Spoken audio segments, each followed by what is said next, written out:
Tu reconnais sûrement ce livre, n'est-ce pas?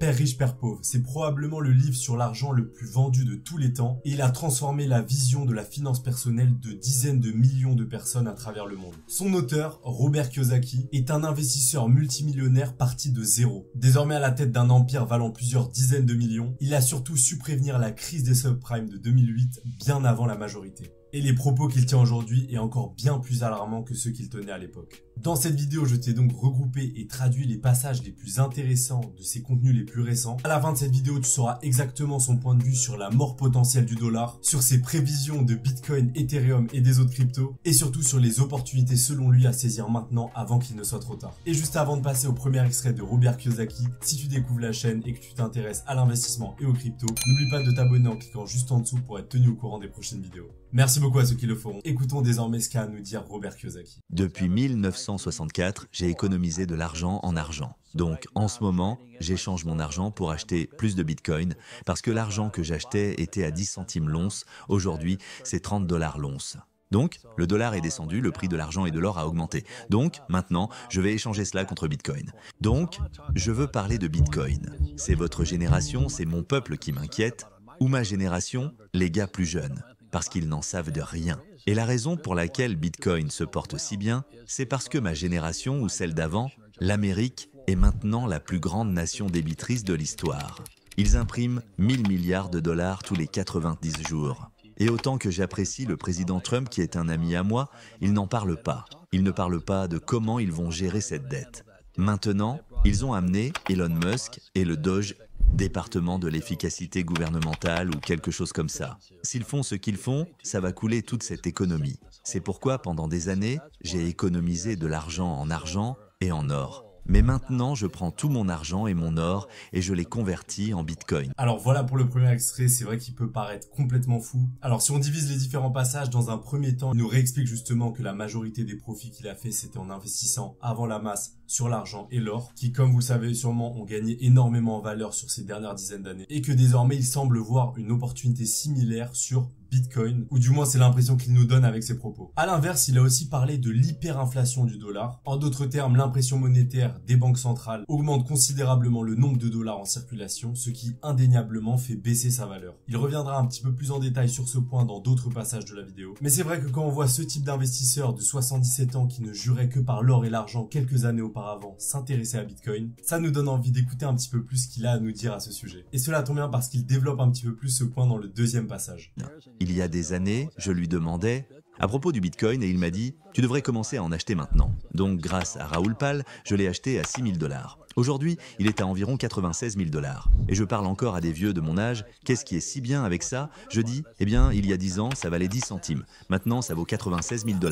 Vous comprenez les chiffres? Il y a quelque chose chez la génération boomer qui ne comprennent pas. Consultez sur YouTube, écoutez-les, comprenez, commencez à écouter pour comprendre. Et ce type, Michael Saylor, vous savez, il l'utilise pour remplir son trésor. J'ai parlé à ma propre entreprise, il préfère épargner des dollars plutôt que du Bitcoin. C'est l'une des plus grandes erreurs que j'ai vues chez les vieux.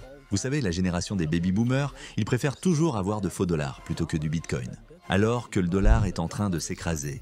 Laissez-moi le répéter. Si je devais dépenser $1 par seconde, cela me prendrait 31 688 ans pour dépenser $1 trillion. Et comme je l'ai dit, quand je suis en colère contre ce crétin d'Obama, il a mis votre génération dans la dette. C'est pourquoi, pour tous les jeunes là-bas, les temps ont vraiment changé si rapidement. Mais trop de gens fonctionnent avec d'anciennes idées. Donc, c'est ma préoccupation en ce moment, je change aussi vite que possible de l'or et de l'argent vers Bitcoin. Je pense qu'en 2025, le Bitcoin atteindra probablement 250 000 $ pièce. Et grâce à Raoul Pal, je l'achetais à 6 et j'en ai beaucoup. Je m'enrichis à mesure que le dollar continue sa chute. Mais malheureusement, la majorité n'a aucune idée de ce qui se passe et ils ratent une immense opportunité. C'est l'un des plus grands changements, ce changement lié au Bitcoin, l'un des plus grands bouleversements de l'histoire que je n'ai jamais vu. Donc vous l'aurez compris, ce passage est clairement capital, il y a beaucoup de points sur lesquels on peut revenir là-dessus. Dans un premier temps, il ne parle pas de dollars mais de faux dollars. Évidemment, il fait référence au fait que le dollar a perdu près de la majorité de sa valeur depuis sa création. Ensuite, point intéressant, il nous parle de la masse qui est toujours en retard sur ce genre d'opportunité. On a les baby boomers qui en majorité ne veulent pas voir ce genre de révolution et qui parlent encore de monnaie numérique. Il y a même certains grands investisseurs de cette génération qui ont les mêmes propos. Ensuite, point clé de ce passage, il nous parle de sa prédiction de Bitcoin sur l'année 2025. 250 000 $. Évidemment, à l'heure actuelle, ça peut paraître encore une cible assez élevée, mais quand on voit qu'il y a de plus en plus de pays qui en achètent, des sociétés aussi qui se mettent là-dedans, et justement les investisseurs les plus visionnaires de la planète, dont certains qui ont prédit de grosses crises auparavant, ce genre de prédictions, à mes yeux, ne sont clairement pas à prendre à la légère. En tout cas, à mes yeux, elles sont bien plus pertinentes que certaines prévisions qu'on peut voir sur les infos, par exemple. En quatrième et dernier point à aborder sur ce passage, il parle clairement, je cite, du plus gros bouleversement économique qu'il n'a jamais vu de son existence. Et encore une fois, lorsqu'on a ce genre d'investisseurs qui parlent avec des mots aussi puissants, ça doit nous mettre la puce à l'oreille et nous dire que potentiellement, il y a quelque chose d'intéressant dans ce qu'il est en train d'évoquer. Dans le prochain passage, il nous parle clairement de pourquoi le dollar est sur le point de s'écrouler complètement selon lui. Et juste avant de le voir, si tu aimes ce genre de nouveau format, n'hésite pas à mettre un petit pouce bleu sous la vidéo. Ça me montre que ça vous plaît, donc ça m'encourage à vous en proposer d'autres. Bref, reprenons sur la mort du dollar d'après Robert Kiyosaki. 16 ans, j'ai commencé à m'intéresser aux pièces, celles de 20 et de 50 centimes notamment. Et quand j'avais 18 ans, ces mêmes pièces que j'avais précieusement gardées se sont transformées du jour au lendemain en fausse monnaie. En effet, en 1965, ils ont remplacé l'argent pur par du cuivre. Et ça, c'est une violation directe de ce qu'on appelle la loi de Gresham. Cette loi dit que quand une fausse monnaie entre dans le système, la vraie monnaie disparaît car les gens la mettent de côté. Ils la cachent. Et ensuite, en 1971, Nixon a retiré le dollar de l'étalon or. Tout le monde devrait connaître ce moment clé de l'histoire monétaire. Mais les boomers sont tellement déconnectés qu'ils ne s'y intéressent même pas. Ils continuent de dire « Bah, c'est toujours de l'argent, non ?» Et ils continuent comme si de rien n'était. « Je viens d'avoir une augmentation. J'épargne en dollars. J'ai des livrets. J'ai 400 000 $ en banque. J'ai des actions dans le S&P 500. » Mais ce n'est pas ça le problème. Le problème, c'est notre argent. Je ne sais pas ce qui ne va pas chez les gens. C'est le plus grand changement de l'histoire mondiale, le passage de l'argent factice aux crypto-monnaies.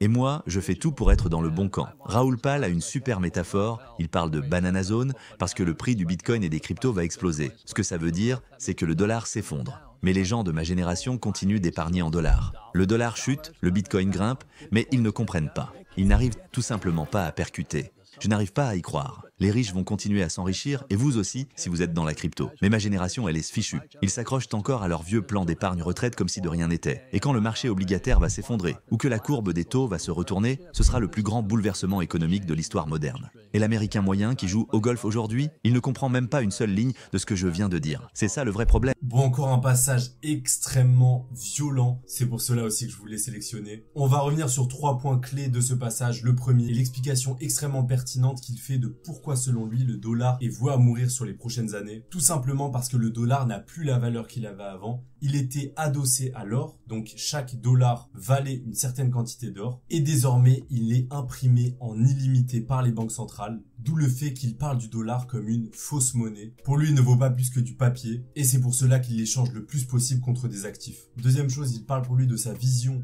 de la transition entre les monnaies fiat et les cryptos. À noter dans ce passage qu'il ne parle pas exclusivement de Bitcoin, mais il emploie évidemment le terme crypto plus en général. Il évoque le fait qu'aujourd'hui, son objectif est de se placer du bon côté et que malheureusement, la majorité des Américains ferment les yeux, ont encore énormément confiance au dollar et seront donc les grands perdants de cette transition selon lui. Et enfin, en dernier point, il parle évidemment de l'importance de s'éduquer financièrement. C'est relatif à son histoire, c'est grâce à ça qu'il est passé de 0 à plusieurs dizaines de millions. Et l'éducation financière, selon lui, justement, ça passe par le fait de comprendre que les monnaies fiat n'ont aucune valeur et que ce système est donc au bord du précipice, selon lui. Allez, passons à la partie suivante dans laquelle il va rentrer plus dans les détails sur sa stratégie, comment il alloue ses actifs et notamment ce qu'il pense de Bitcoin et d'autres crypto-monnaies. Vous êtes très pro-Bitcoin.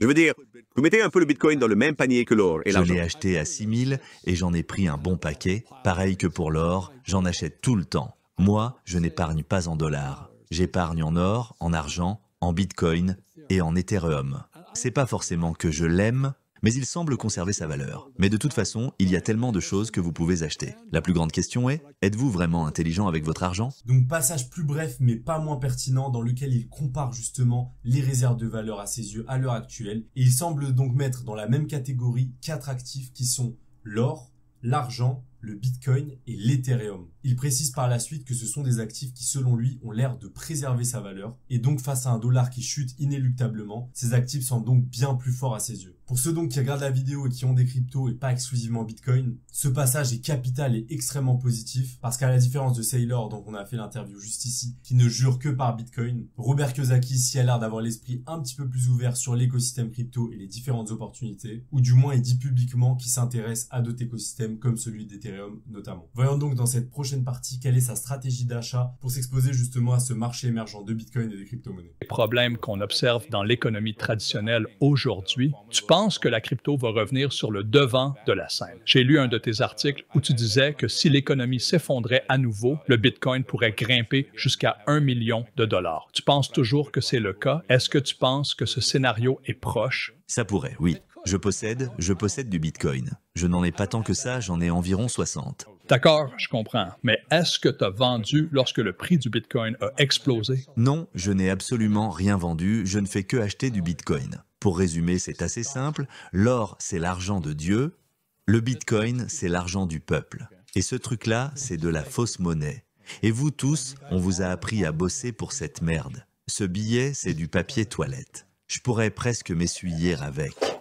Voilà pour ce quatrième passage extrêmement provocateur. Vous voyez un petit peu le ton du personnage. Il va même jusqu'à comparer le dollar à du papier toilette, étant donné que pour lui, il n'a plus de valeur maintenant qu'il n'est plus adossé à l'or. Et si on revient un petit peu sur sa stratégie justement sur les cryptos et Bitcoin, il nous explique donc qu'il en possède à l'heure de l'interview une 60aine, ce qui semble être une part non négligeable étant donné que ça représente déjà plusieurs millions. Et pour le coup, il a l'air d'adopter une stratégie extrêmement simple qui est le buy and hold. Il achète régulièrement sur un intervalle de temps long terme, étant donné qu'il croit au développement de cette industrie et que historiquement c'est prouvé que l'investissement sur des industries en pleine croissance apporte bien plus de profit que trader à court terme. Il utilise donc la même stratégie qu'il avait adoptée précédemment sur l'argent et l'or, et vu comment ça lui a réussi, on espère que ce scénario se reproduira une nouvelle fois sur Bitcoin et l'écosystème crypto. Et voilà pour cette interview. Dites-moi en commentaire qu'est-ce que vous en avez pensé. Est-ce que vous êtes d'accord ou non avec les propos de Robert Kiyosaki ici? Et pour ceux qui, comme Robert Kiyosaki, voient une opportunité dans cet écosystème crypto, qui ont du capital à investir mais qui ne savent pas vraiment par où commencer, je vous invite à prendre un appel en description. Il y a 5 places disponibles pour parler de votre stratégie avec un membre de l'équipe, vous aider justement au mieux à vous lancer et voir dans quelle mesure on peut vous accompagner. Bref, vous pouvez cliquer sur la vidéo juste ici pour continuer sur la chaîne et nous on se dit à très vite pour une prochaine vidéo. C'était CryptoFuego. Ciao.